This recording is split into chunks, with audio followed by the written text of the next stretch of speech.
Sobre o procedimento de intubação orotraqueal e da instituição da ventilação mecânica, a gente disse que o procedimento de intubação tem que ser um procedimento de sequência rápida e para isso, quanto mais experiente for o médico, mais provável que esse procedimento ocorra de maneira rápida e ocorra de maneira segura para toda a equipe.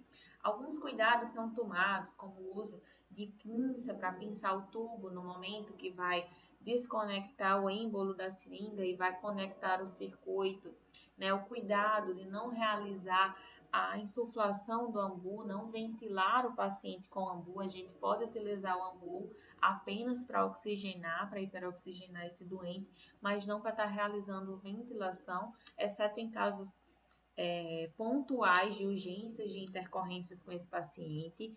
A gente tem que hiperoxigenar, seja com a própria máscara, pelo conjunto máscara-bolsa válvula, que seria o ambu, ou seja, com a máscara reservatória, mas a gente deixar esse indivíduo mais oxigenado para evitar que ele tenha uma queda de saturação no momento da intubação, que não sejam tantas pessoas no momento da intubação dentro daquele quarto. Para quê? Para que menos pessoas estejam expostas ao risco, já que o procedimento de intubação orotraqueal é um procedimento que dispersa muito os aerossóis. Então, tendo-se esses cuidados, realizando o procedimento de intubação orotraqueal, é instituída a ventilação mecânica. No circuito de ventilação mecânica, a gente já tem o cuidado de deixar conectado o filtro HME ou HMF, se for HME com o filtro EPA, se for HMF sem a necessidade do filtro EPA, e o traquequé já conectado também, porque aí quando a gente conecta isso no tubo, a gente não precisa mais estar realizando desconexões sem necessidade desse circuito. E sempre que a gente for preciso realizar desconexões, ter o cuidado de pinçar esse tubo para evitar a saída de ar desse tubo e trocar algum filtro, trocar algum traquequé que seja necessário e só depois realizar a reconexão, tá certo? Em relação à reanimação cardiopulmonar, também outro cuidado. Em uma rotina normal, a gente desconecta o paciente do ventilador, conecta o ambu ao tubo do paciente e realiza a ventilação manual. Nesse perfil de paciente, a gente vai manter o paciente na ventilação mecânica e vai fazer alguns ajustes no ventilador mecânico. Que ajustes seriam esses? A gente vai manter um FO2 de 100%, independente de quanto estava antes o FO2 do paciente. A gente aumenta o FO2 para 100%. A gente ajusta a frequência respiratória entre 10 e 12. O valor de PIP, existem alguns protocolos com 0 de PIP, existem alguns protocolos com 5 de PIP, mas vai ser um valor entre 0 a 5, de acordo com o seu protocolo institucional. Andriane, quando usar 0 e quando usar 5? Na literatura não tem algo tão claro. Quem usa 0 é porque acredita que aquele mínimo valor de PIP que você possa estar usando pode dificultar a compressão e pode trazer alguma repercussão hemodinâmica. Quem usa 5 é porque acredita que, como não existe uma repercussão hemodinâmica comprovada, prefere manter essa aeração alveolar. A sensibilidade, eu vou ajustar no valor mais difícil. Então, o que é que poderia ser mais difícil? Se eu estou falando de centímetros de água, como eu estou falando de valores negativos, quando eu ajusto a pressão, se eu coloco um valor de menos 10 é um valor mais difícil. Se eu estou falando do valor a fluxo, se eu ajusto um valor de 10 litros por minuto, por exemplo, é um valor mais difícil. Então, eu tenho que deixar o mais difícil possível para que as minhas compressões não gerem disparos do ventilador mecânico. E dessa forma, o ventilador só seja disparado a tempo com base naquela frequência respiratória que eu programei, de 10 ou de 12 respirações por minuto. E o alarme de pressão, eu vou deixar bem alto para que também as minhas compressões não acabem disparando esse alarme de pressão. Então, a gente alarga esse alarme de pressão, deixa a sensibilidade mais difícil, mantém esse paciente ventilando com volume de 6 ml por quilo, com FO2 100% e com a PIP de 0 ou de 5, tá certo? Tendo-se esses cuidados, é realizar todo o processo de reanimação cardiopulmonar. Logo que esse indivíduo seja reanimado, a gente pode retornar os parâmetros que já estavam antes, ajustados no ventilador mecânico. E daí, em relação aos filtros, que existe muita dúvida, o que é o HME, o que é o EPA, o que é o HMF. O filtro HME, ele tem uma função de umidificar e aquecer o ar. tá? Então, ele é um filtro trocador de calor e de umidade. Ele serve para substituir aquela jarra com a base aquecedora que a gente tanto usava e ainda usa, né? Mas não no contexto do Covid. Ou seja, o meu objetivo com ele é que aquele ar vá para o paciente aquecido e umidificado. Logo, a posição desse filtro vai ser justamente proximal ao tubo orotraqueal do paciente. E aí, um cuidado em relação à posição. Muitas vezes a gente chega no paciente e o filtro está para baixo. E daí o que acontece? Esse paciente desloca a secreção vai inteiramente para o filtro, muitas vezes causando a obstrução desse filtro. Então, o filtro ele sempre precisa estar na posição vertical, tá? E para isso a gente usa esse flex tub para conseguir posicionar melhor e para conseguir evitar que esse filtro acabe obstruindo em um período de tempo mais curto.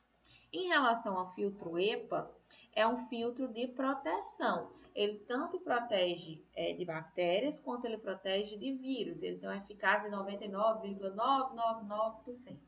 Então, seria uma barreira viral, nesse caso do Covid, para evitar que o vírus ele vá para o ambiente. Então, a gente precisa do uso desse filtro EPA junto ao uso do HME. Entendam que o uso de um não exclui o uso do outro. O que é que a gente tem de alternativa? O filtro HME-F, que ele é um filtro trocador de calor e umidade, mas que ele também tem essa barreira bacteriológica e viral. Nesse caso do HME-F, ele será utilizado exatamente aqui como está o HME, exatamente igual que a gente faz com o HME. E aí, com o uso do HME-F, eu não precisaria do uso do filtro EPA. Em muitas instituições, como não se dispõe do filtro EPA, os hospitais acabam optando por comprar apenas o HME-F e usando o HME-F. E aí, qual o período de troca? Do HME, a gente pode usar por até 7 dias. Existem protocolos hospitalares que trocam a cada 24, a cada 48, a cada 72 horas. O máximo seriam 7 dias, tá? Isso vai variar também de acordo com o fabricante. Sempre que houver alguma sujidade, que esse filtro tiver com características de obstrução, aumentando resistência, ou por estar muito úmido lá dentro, por condensado de água mesmo, ou por presença de secreção, eu entendo que eu preciso realizar a troca daquele filtro, tá? E o EPA, ele pode ser utilizado aí por até 30 dias, ou seja, geralmente não troca esse filtro, ele permanece com aquele paciente, e aí, se esse paciente passou só 5 dias, a gente já realiza a troca, porque ele é trocado entre pacientes, tá certo? O filtro EPA. Em relação à aerosol terapia, outro cuidado. O mais comum dos hospitais do Brasil é o uso da nebulização a jato, que seria a nebulização convencional. Ela não pode ser utilizada porque também aumenta muito a dispersão de aerossóis. Então, a gente vai utilizar os nebulímetros dosimetrados, os MDIs, que podem ser aplicados com um conector MDI, e aí a posição dele vai ser após o filtro. Anirene, eu já li que ele deve ser utilizado no ramo inspiratório. É correto eu colocar após o filtro? Na situação da Covid-19, levando em consideração que se a gente colocasse no ramo INS, cada vez que fosse ser realizado esses puffs, eu precisaria desconectar o filtro, abrir o circuito do paciente, o custo-benefício não é adequado. Então, pensando nisso, é mais adequado que a gente coloque após o filtro, entre o filtro e o espaço morto do indivíduo, entre o flex tub do indivíduo.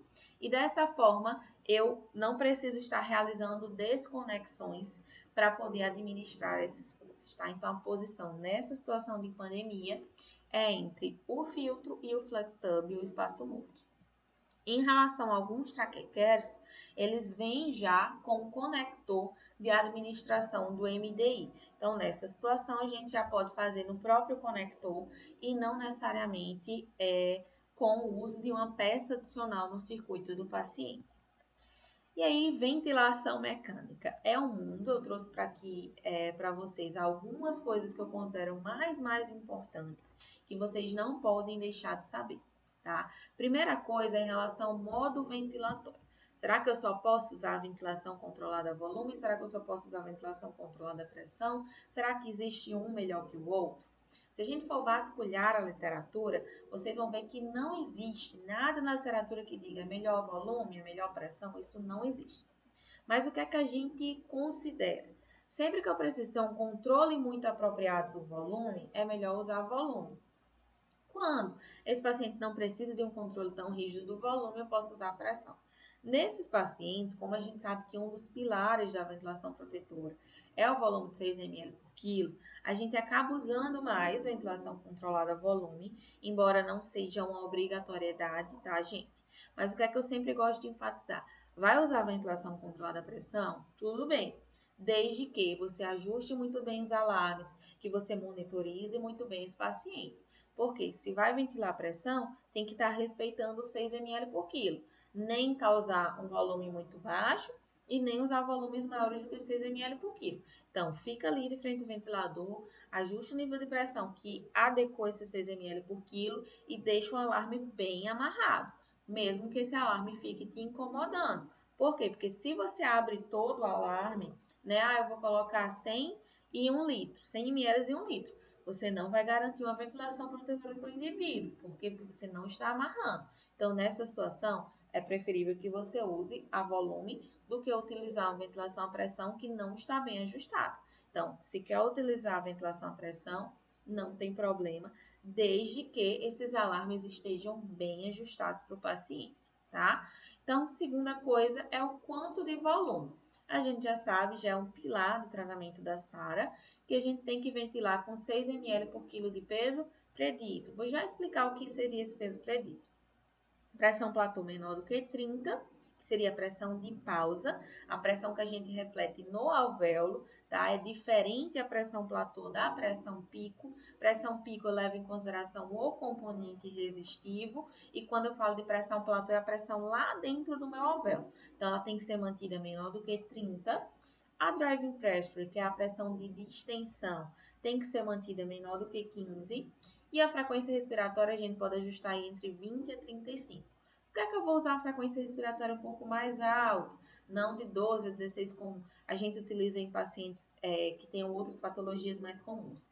Como a gente amarra esse volume em 6 ml por quilo no máximo, a gente entende que para manter um volume minuto adequado, eu acabo aumentando um pouquinho mais essa frequência. Então, eu uso uma frequência um pouco mais alta, desde que eu não tenha autopic, tá? Cuidado para não ter autopic com esse paciente. E o ajuste da PIP, que é o nosso grande desafio, que a gente vai discutir algumas formas de ajuste dessa PIP. E daí, primeira coisa seria em relação ao cuidado para que esse paciente não faça autopipe. É importante vocês entenderem que a gente aumenta essa frequência respiratória, mas que a gente aceita uma hipercapnia permissiva para esse paciente. O que é a hipercapnia permissiva? Eu permito valores de PCO2 mais altos, desde que esse paciente mantenha um pH maior do que 7,2. Então, pH normal é de 7,35 a 7,45. Se eu quiser perseguir esse pH normal para um paciente que eu estou ventilando com 6 ml por quilo, ou eu vou aumentar demais a frequência respiratória e vou acabar tendo uma ventilação lesiva para esse paciente, porque sim, frequências respiratórias muito altas também são lesivas, ou eu acabo saindo do meu volume de uma ventilação protetora. Então, não é necessário. A gente permite essa hipercapnia desde que o pH seja maior do que 7,2. Então, fiz a gaso, meu pH está 7,3, está 7,29, eu não vou endoidar para querer baixar, né, esse PCO2 desse paciente. Por quê? Porque eu estou numa hipercapnia permissiva. Agora eu estou lá 7,22, 7,24, já estou ali muito baixo, eu já posso pensar em alguma estratégia que não seja lesiva para o paciente, tá? Agora não, tá um pH muito, muito baixo. Eu entendo que aquilo ali não é permissivo, porque de fato vai ser danoso para o paciente. E aí um dos erros é, sempre que eu tenho, meu pH deu 6,9, a minha frequência estava 20, eu vou correr e vou colocar lá em 35, porque eu preciso corrigir esse pH. Concordo que você tem que corrigir, mas tenha atenção quanto está o tempo INS, quanto está a relação INS, se existe ou não presença de autopipe. Então, vou rodar aqui um vídeo para vocês entenderem. E eu quero que vocês observem bem aqui essa volta da curva de fluxo, ó, curva de pressão, curva de fluxo, curva de volume. A curva de fluxo, ela precisa retornar à linha de base, ela precisa retornar ao zero. Nesse primeiro exemplo, com a frequência respiratória de 25, embora seja só uma frequência respiratória de 25, que aparentemente não seja tão alta, para esse paciente especificamente já causou autopic, tá? Então a gente vai ver aqui, ó, o vídeo rolando, e vocês vão ver que em todos os ciclos a curva não retorna à linha de base, a curva não retorna ao zero. Então o paciente está nessa situação fazendo autopic.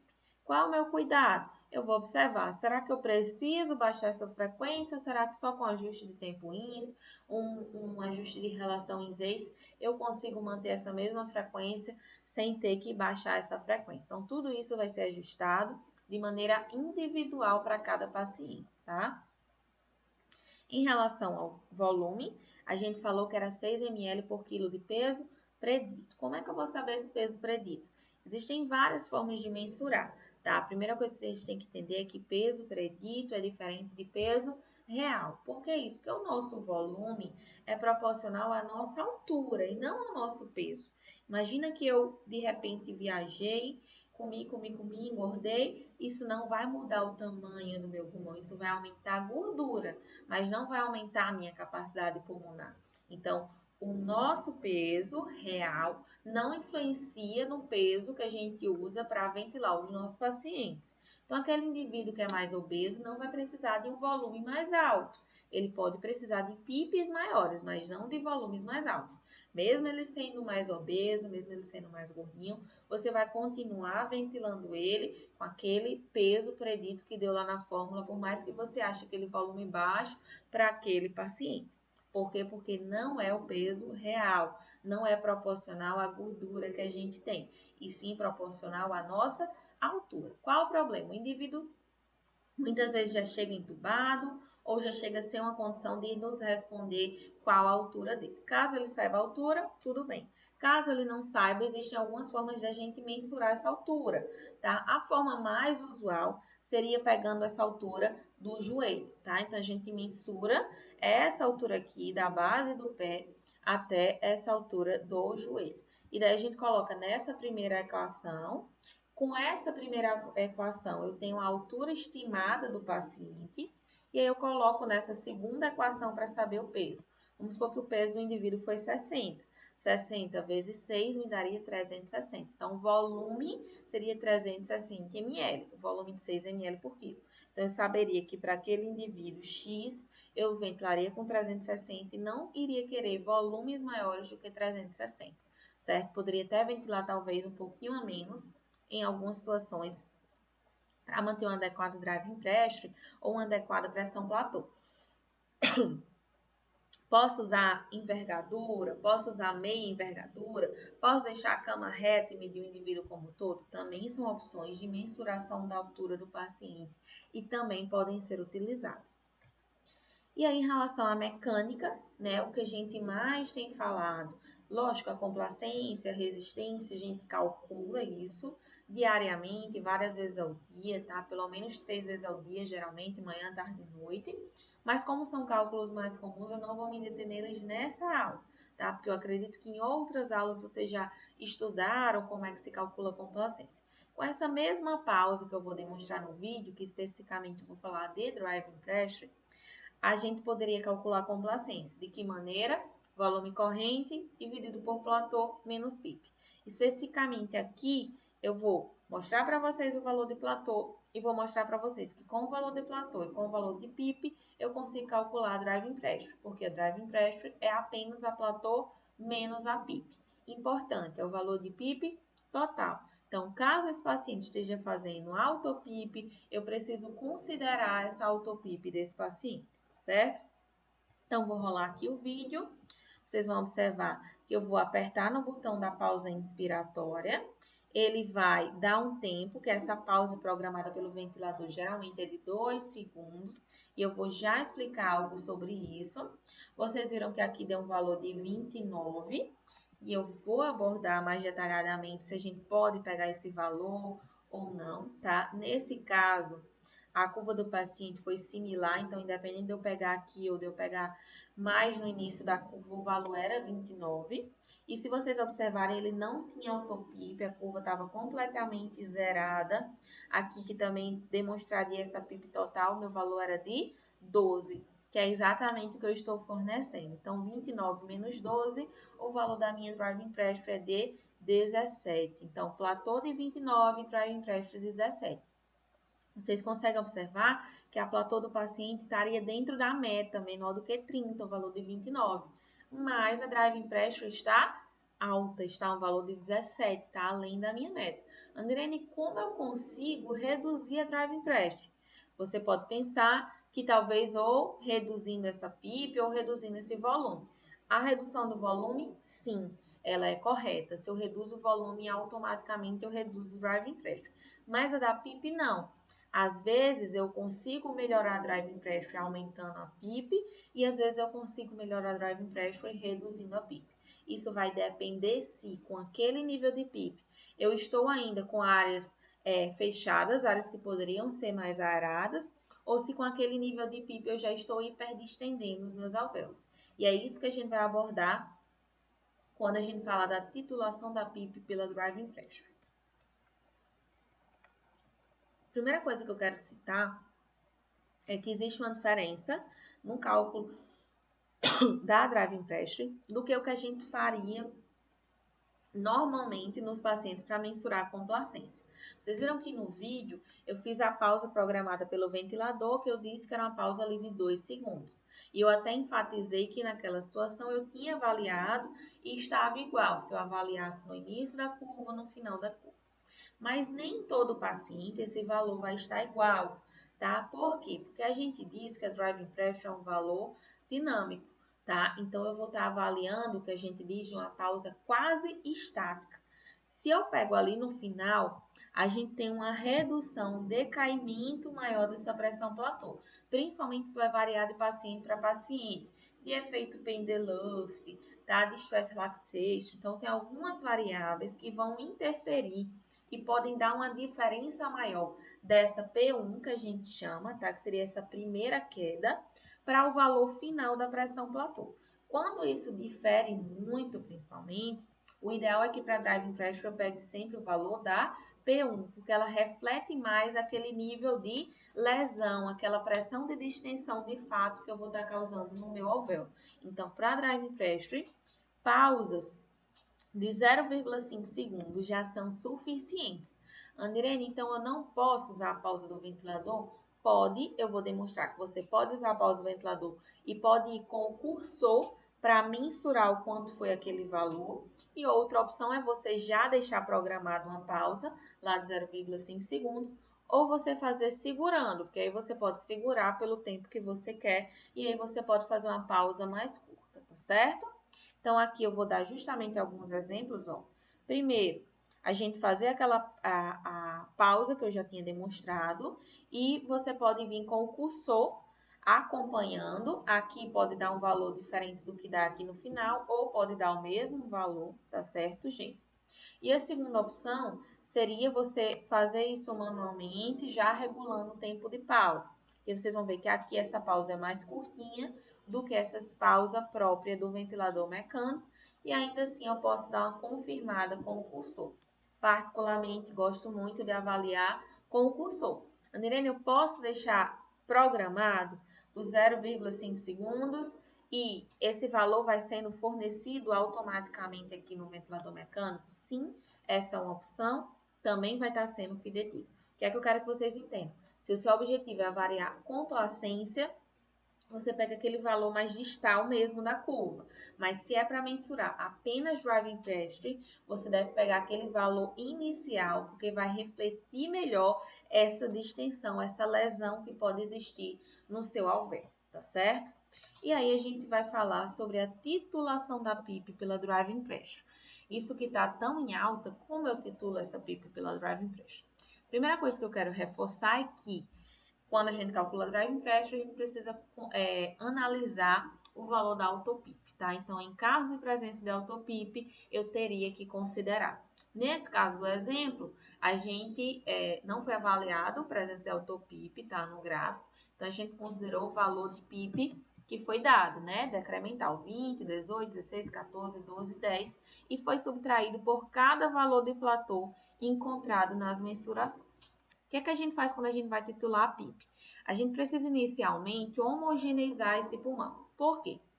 Se eu simplesmente vou subindo esse nível de PIP, muitas vezes o valor mais alto sempre vai ser um valor mais lesivo, digamos assim. Por quê? Porque eu não parti de uma maior aeração pulmonar. Então, é importante que eu homogeneize esse pulmão, que eu aumente a PIP e parta de um valor onde eu já abri unidades alveolares que de repente estavam colapsadas, tá certo? Então, aqui no exemplo, vocês vão ver que eu vou iniciar com a PIP de 10, vou aumentar para 15, vou aumentar para 20 e só depois eu vou reduzindo e calculando essa driving pressure. Eu posso fazer isso em VCV e eu posso fazer isso em PCV. Com algum cuidado. Tem alguns pacientes que já têm a complacência mais reduzida que a gente vai ter uma maior dificuldade em realizar essa homogeneização em VCV. Então, muitas vezes é mais seguro fazer isso em PCV. No caso do exemplo, a gente conseguiu tranquilamente fazer isso em VCV, tá? Então, vocês vão ver só que eu estou mexendo na PIP e depois retornei os níveis de PIP calculando essa pressão platô e, consequentemente, essa driving pressure. Então, aqui inicialmente estava com a PIP, aumentei para 15. A imagem não ficou muito boa, tá, gente? Por causa do plástico do celular. Depois, vou aumentar para 20 esse valor. Observem aqui que ficou em 20. O que é que eu vou fazer agora? Estou com a PIP de 20. E aí, agora sim, vou fazer a pausa. Faço a pausa. Como eu disse, particularmente gosto de ir com o cursor, então vou com o cursor e mensuro quanto foi essa pressão platô. Nesse caso foi 36. 36 menos 20, driving pressure 16. Ajustei já a PIP para 18 e vou fazer uma nova pausa. Calculo, vou com o cursor, encontro a minha pressão platô. Pressão platô encontrada de 31. 31 menos 18 me deu um valor de driving pressure de 13. Eu vou só interromper aqui. Gente, driving pressure de 13 mais platô de 31. Estaria adequado eu ajustar essa PIP? Não, porque a minha platô estaria acima de 30. Então, sempre ter essa atenção. Eu tenho que ter uma driving pressure menor que 15, mas eu também preciso de uma platô menor do que 30, tá? Vou continuar aqui, já mudei para 16. Faço a pausa. E daí me deu um valor de 28,8 menos 16 deu 12,8. Estou com a platô na meta e estou com a driving pressure na meta. Eu poderia até usar já esse valor, só que eu vou seguir essa redução e vou mensurar os outros valores. Então, calculado com 14, me deu um valor de 12,4. Até agora menor, né? 12,4. Vou chegar em 12. Nova pausa realizada. E daí o valor da minha platô nessa situação foi 24,6, que me deu uma drive de 12,6. Então, vocês percebem, vou pausar novamente, que nesse momento eu vi uma redução, 16, 13, 12,8, 12,4. Quando eu baixei essa PIP para 12, eu parei de ter uma redução dessa driving pressure. Eu comecei o quê? A aumentar. Eu aumento um pouco mais quando eu baixo essa PIP para 10. Então, melhor driving pressure encontrada foi essa aqui com a PIP de 14. Por quê? Porque ela foi a menor driving pressure que eu encontrei. E depois disso, quando eu baixava mais esse nível de PIP, eu começava a aumentar a minha driving pressure. Então, nesse caso, o nível de PIP que eu iria escolher para esse paciente seria justamente 14. Entendeu? Eu não coloco 2 pontinhos a mais? Não. Você mantém nesse nível encontrado, tá? Então, vou só voltar aqui, onde eu baixo para 10, faço a nova pausa e calculo, que é esse valor de 13, tá? Que seria encontrado. E daí, eu deixaria esse indivíduo com essa PIP de 14. Alguns protocolos, a gente refaz esse aumento da PIP, ou seja, colocaria novamente em 20 e depois baixaria para 14. Em outros protocolos, você simplesmente aumentaria para 14 e deixaria dessa forma. Isso vai depender de como foi feito o seu protocolo institucional, tá certo? certo, gente? O que é que eu quero que vocês entendam? Quando a gente fala de titulação da PIP pela Driving Pressure, é porque eu vou pegar a PIP que me forneça melhor Driving Pressure. E eu preciso necessariamente homogeneizar esse pulmão para ir observando qual seria esse melhor nível de PIP. Quanto tempo em cada step de PIP? De 30 a 60 segundos já é suficiente. Então, não precisa um tempo longo em cada nível de PIP. Tá? No máximo 1 minuto já é suficiente e você já muda para o nível seguinte.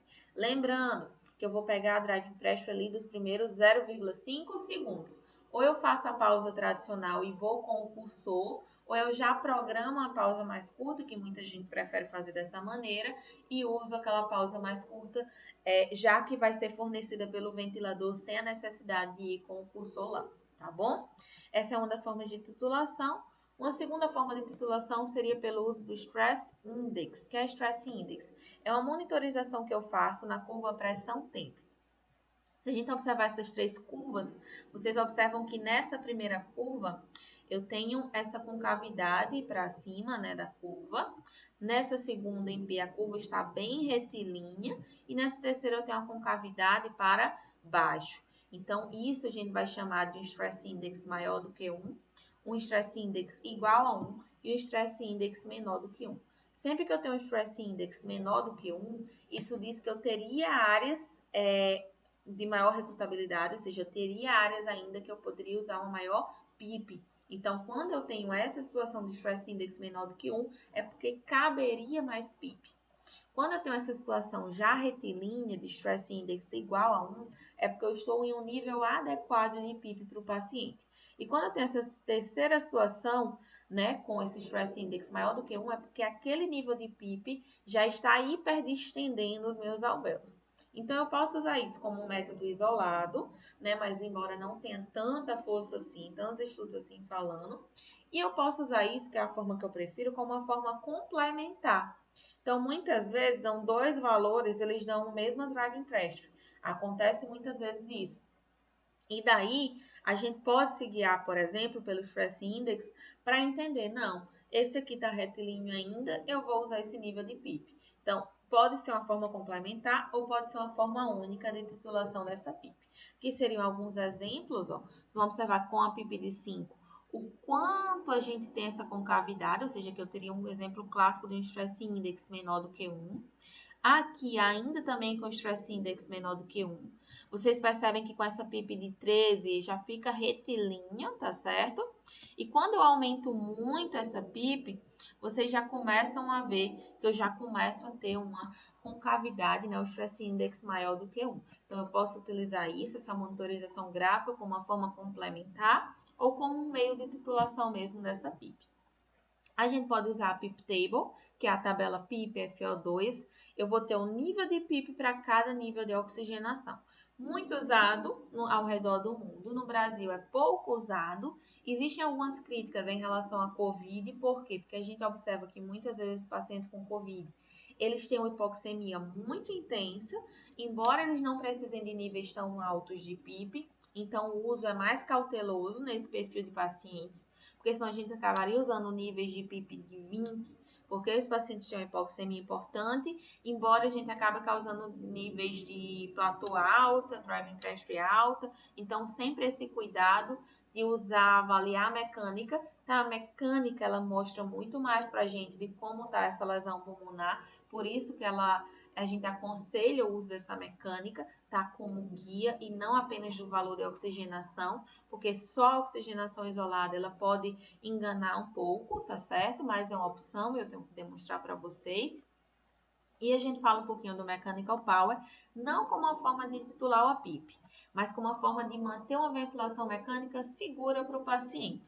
E aí esse capítulo, né, publicado pelo Pelosi, pela Patrícia Rocco e pelo Silva, intitulado 10 razões para usar o Mechanical Power em pacientes com SARA, ele é muito claro, ele mostra alguns exemplos e a leitura desse capítulo eu considero assim fundamental, porque ele vai ser bem esclarecedor em relação ao uso desse Mechanical Power em pacientes com SARA, tá?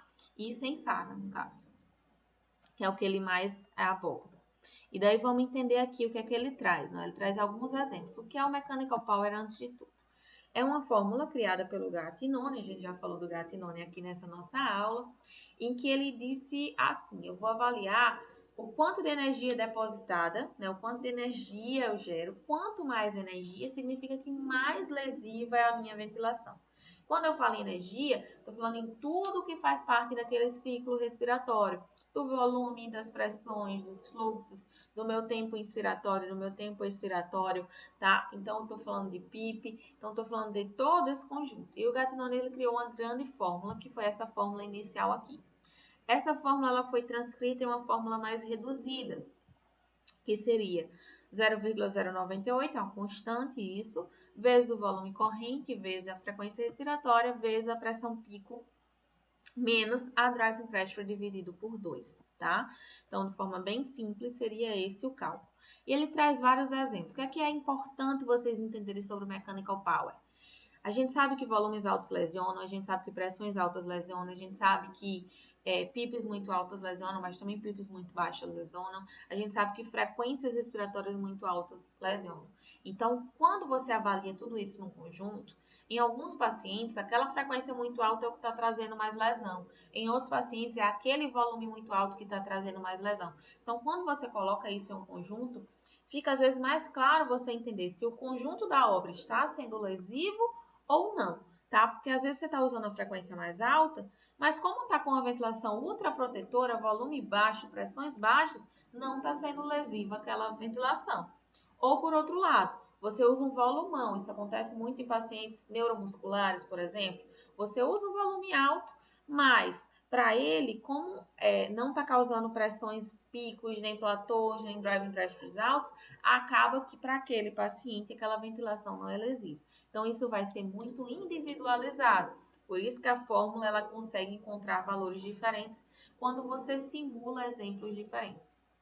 Então, aqui, ó, com o volume de 10 ml por quilo, né, que é um exemplo que ele traz, vocês observam que ele está com volume de 640, com a frequência de 15, com um volume minuto de 9,6, com a pressão pico de 37, driving pressure de 32 e PIP de 5. O que acontece? Essa ventilação está me causando um mechanical power de 19. Quando eu ajusto esse volume para 6 ml por quilo, mantendo o mesmo volume minuto, porque eu aumentei a frequência respiratória, eu baixei também a pressão pico, eu baixei também a driving pressure. Então, o que acontece com o mechanical power? Ele reduz para 15. Para esse paciente, é melhor eu manter um volume minuto com a frequência mais alta do que com esse volume corrente mais alto. Então, a gente vai conseguir simular isso para cada situação. Então, o Mechanical Power ele vai me mostrar o conjunto da obra. Andrene, qual valor eu tenho que usar? Para pacientes que não têm SARA, a gente recomenda um valor aqui menor do que 17. Para SARA leve, menor do que 22, SARA moderada, menor do que 24 e SARA grave, menor do que 27.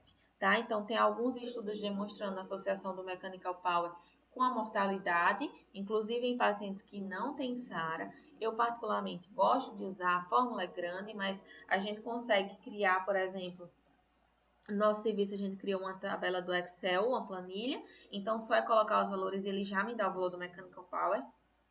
Eu consigo ter em tempo real ali um resultado, se aquela ventilação está sendo mais lesiva, o que é que vai melhorar, se eu melhorar o volume corrente, se eu melhorar a frequência respiratória e conseguir ter uma resposta do paciente e manter uma ventilação mais protetora. Não existe nada até o momento sobre Mechanical Power especificamente no COVID, mas como é algo que se aplica tanto em pacientes sem SARA como em pacientes com SARA, eu não vejo por que a gente não usar como uma ferramenta de manter uma ventilação mais protetora para esse paciente. Ou, se eu não vou usar a fórmula propriamente, pelo menos entender e estar sempre preocupado no que é que pode estar acarretando mais bile, mais lesão pulmonar para aquele paciente.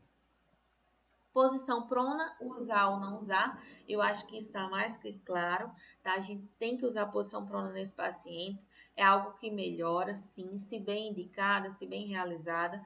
Não são todos os pacientes que vão responder à prona, realmente vão ter uns que não vão responder tão bem, mas muitos pacientes sim vão responder. E por que é que eles respondem? É basicamente uma questão anatômica, tá? Então, o que a gente observa quando eles estão em supino, que a gente acaba tendo Por uma questão anatômica, a gente tem mais alvéolos nessa região que vai estender ao colapso. E quando a gente prona esses indivíduos, a área que vai estar mais aerada é justamente a área onde eu tenho mais unidades alveolares. Então, o que acontece com a minha ventilação é que a minha ventilação ela se torna mais homogênea. Observem essa curva comparada a essa curva. Então, a gente consegue deixar essa ventilação mais homogênea por uma questão de anatomia mesmo, e a gente consegue melhorar essa oxigenação, certo? Aqui é um exemplo do paciente, mesmo indivíduos obesos, eles podem sim ser pronados, não é uma contraindicação. Lógico que a gente tem que ter um cuidado redobrado com esses coxins que a gente vai utilizar. Em todos os guidelines, praticamente, a gente tem uma recomendação de que usar prona por pelo menos 12 horas, né, o que as recomendações internacionais elas falam. A gente sabe que na recomendação brasileira a gente recomenda pelo menos 16 horas, né, de prona, mas nos guidelines internacionais sempre é falado de pelo menos 12 horas, né, a partir de 12 horas. E quando a gente indica pacientes com a relação PaO2 e FeO2 menor do que 150, de preferência nas primeiras 48 horas, mas no COVID a gente tem tido algumas experiências de pacientes que não são tão precoces assim, com a duração aí de 16 a 20 horas por sessão, é o mais comum na nossa realidade. E a resposta que a gente considera que ele teve uma boa resposta prona é de pelo menos 20 de melhora na relação PaO2 e FeO2 ou de pelo menos 10 na PaO2. A equipe precisa ser treinada, a gente precisa ter cuidado com os coxins para evitar lesões por pressão, trocar a posição da cabeça e dos braços a cada 2 horas e estar monitorizando a gasometria. Muitos protocolos eles recomendam que a gasometria ela seja realizada, né? 1 hora pós-prona, 6 horas pós-prona, no final da prona. Outros hospitais recomendam a cada 6 horas, então isso vai variar de protocolo para protocolo. É sempre importante que esse paciente faça uso de uma pressão arterial invasiva para não estar sendo furado tantas vezes, para ter uma segurança na mensuração dessa oxigenação. Em relação ao desmame, calma, né? A gente tem que ser paciente, isso é uma coisa que a gente já descobriu. Sim, vão ter pacientes que conseguem ser estubados com 7 dias, mas tem pacientes que são estubados com 14 dias, tem pacientes que só saem da ventilação com 21 dias. Então, às vezes, a gente precisa dar tempo a esse paciente. Não adianta correr, não adianta querer baixar uma PIP de 14 para 8 do dia para a noite, sem um cálculo adequado, sem um cuidado adequado. Então, vamos com calma, diminui progressivamente esses níveis de PIP para conseguir realizar um desmame seguro desse paciente. Escolher o método do teste de respiração espontânea, não pode ser utilizado o tubo T, a gente pode utilizar CPAP ou a gente pode utilizar PSV, CPAP de 5, CPAP de 8, vai depender do protocolo, a gente pode utilizar PS de 7,5, que seria o mais convencional, mas também tem os protocolos que a gente pode estar utilizando PS de 0 e PIP de 0. Os parâmetros, uma boa oxigenação e uma boa ventilação, ter um drive ventilatório adequado, esse paciente precisa estar estável hemodinamicamente, precisa ter um nível de consciência adequado. Esse resuminho publicado pela MIB, ele fala de um APF maior do que 200, com FO2 menor do que 40, de uma ventilação mantendo um pH maior do que 7,35, de um Glasgow maior do que 8, de uma estabilidade hemodinâmica.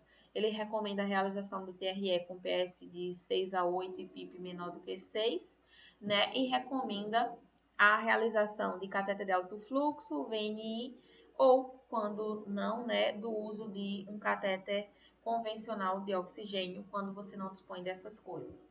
E quais são os critérios para falência do teste de respiração espontânea? Sempre ficar de olho, são os mesmos critérios que a gente já utiliza. Então, esse indivíduo está taquipneia, está taquicárdico, esse indivíduo está hipotenso ou hipertenso, são características que a gente identifica que ele não está tolerando o teste de respiração espontânea e, portanto, ele não deveria ser estubado.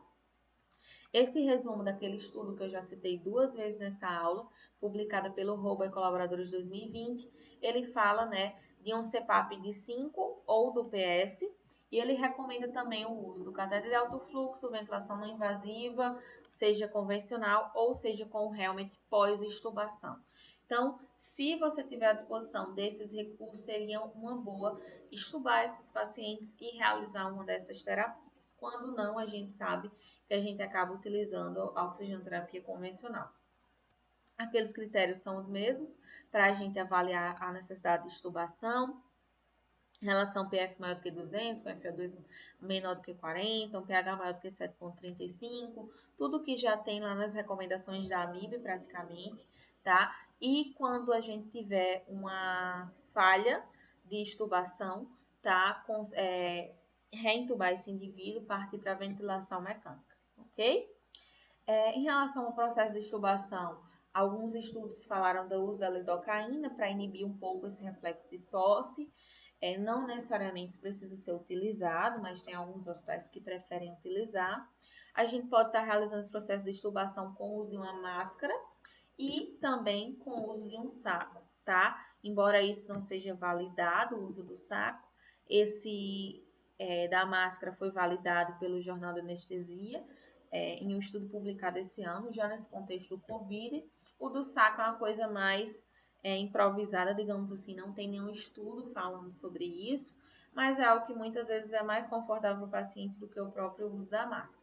Cuidado logo que já realizar a intubação do doente, já colocar seja uma VNI, ou seja um alto fluxo, ou seja um catéter, e ter o cuidado que a gente tem de colocar uma máscarazinha cirúrgica por cima, para evitar que esse indivíduo acabe tossindo, algo do tipo, e acabe gerando mais aerossóis no ambiente.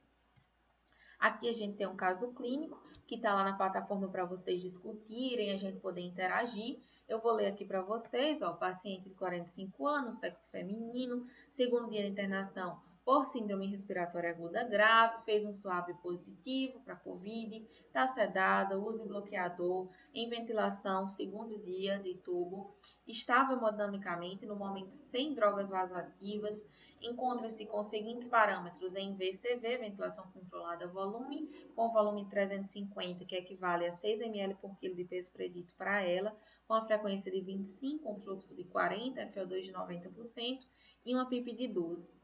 Na gasometria, pH de 7,3, PaO2 de 85, PCO2 de 58. Não se preocupa com essa hipercapnia, porque é uma hipercapnia permissiva, um bicarbonato de 28, a relação PaO2-FO2 de 94. Isso me classificaria essa paciente como uma paciente com síndrome de desconforto respiratório agudo grave. E essa paciente com SARA grave teria uma indicação de uma posição prona, não é verdade? Então, nesse perfil do paciente, a gente poderia estar prosseguindo sim para a posição prona e a gente iria avaliar a resposta dessa paciente, a posição prona, e aí vocês podem discutir mais sobre quando realizar essa posição prona, quais cuidados, quais seriam as contraindicações dessa posição prona lá na plataforma, tá certo, gente? Só ir lá para poder discutir melhor. Eu agradeço a atenção de vocês, eu agradeço ao pessoal da comissão, acho que foi uma excelente iniciativa a realização desse curso, tá? Então, com certeza, todas as aulas que vocês estão tendo com todos os professores vai ser muito engrandecedor e com certeza vai ser um momento de muito aprendizado e foi um prazer fazer parte desse projeto. Qualquer coisa, estou à disposição, tanto no meu Instagram quanto por e-mail. Podem entrar em contato que eu estou à disposição e muito obrigada pela atenção de vocês.